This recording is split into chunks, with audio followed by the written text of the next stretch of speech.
All right, if you've been to a show at the Kennedy Center, chances are you've heard the music of our next guest. Carlos Simon is the current composer in residence at the Kennedy Center. He is a Grammy-nominated musician and activist known for his dedication to telling the rich history and stories of Black Americans.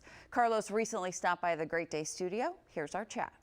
Carlos, so good to have you here on Great Day Washington. It's great to be here. Thank you for having me. You are the current composer in residence at the Kennedy Center. What does that mean? What does your job entail? That's right. You know, it's when I, meet someone new and I tell them I'm a composer. Right. I always get the deer in headlights look. So what does it actually mean, right? So it's I write music. That's just simply what it is, and I work across the center. I work with the National Symphony, work with the Washington National Opera, the ballet. So I write music for all of these different departments within the center. Okay. All right. So a lot of the shows that we've seen there have been your music. A lot of that them, we're listening to. Yes. And it's music of my own, but I also write music for artists that come in, that's so, okay. I work with Ben Folds and arranging music with the orchestra for the National Symphony. So it's an all-encompassing job. How amazing. Yeah. Can you believe that you've gotten to this point? Like, where did you start in music? Well, I started in Atlanta. My father, he's a pastor in Atlanta, and I started playing in his church. And that's how I wrote music for the choir, every Sunday, and we'd play the hymns. And and I learned about the orchestra and the sound of the orchestra, and I learned how to write for the orchestra. And so, but it really started in church, and I never really leave that. It's always a part of my musical DNA. And I feel like you probably had some of that innate talent within you already, right? I mean, obviously being able to learn it and pick it up, and just the passion that's there. Sure. Yeah, I come from a very musical family. Okay. Everybody plays an instrument, sings or something. Yeah, so it felt, natural for me to pursue music as a career. Absolutely. Okay, and aside from your job at the Kennedy Center and writing music there, you are writing your own music. You've got some other projects. You just released 2 albums, Breath and Together. Let's start with Breath. What's this one about?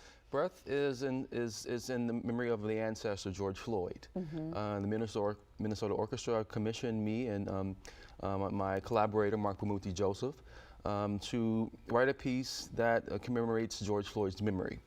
And so the piece is called Breath. Think about breath. It's this essential thing for life. We also use the word breath with the D, the breath of a task, what we have to do for, this in terms of reconciliation, the breath of a task. What is our collective duty? And anti-racism, if you will, and bread. This is a commodity. Think of bread as a daily life. So the 3 words: bread, breath, and breath of the task. Yeah.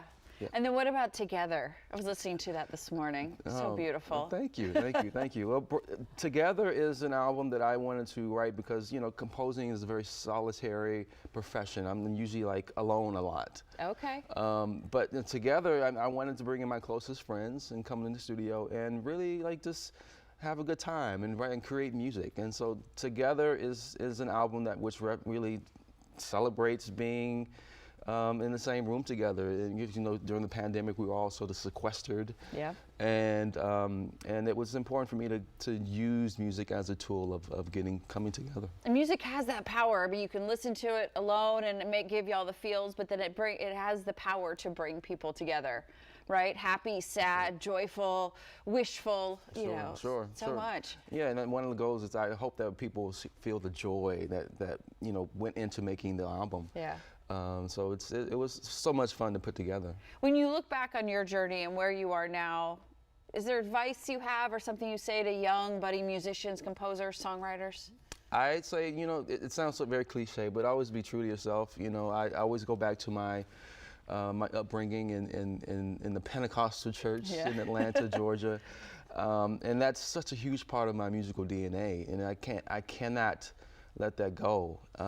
And so whenever I meet someone new and a young composer who's wanting to know more about pursuing a music and a career in music, just tell them, just always be true to yourself, no matter what you think of what other people may think about your background. Right. Always go back to your roots. Your roots are there to help guide you. Carlos, thank you. Thank you so much. So nice to meet you. Appreciate you being here. Absolutely. Thank you. Thanks.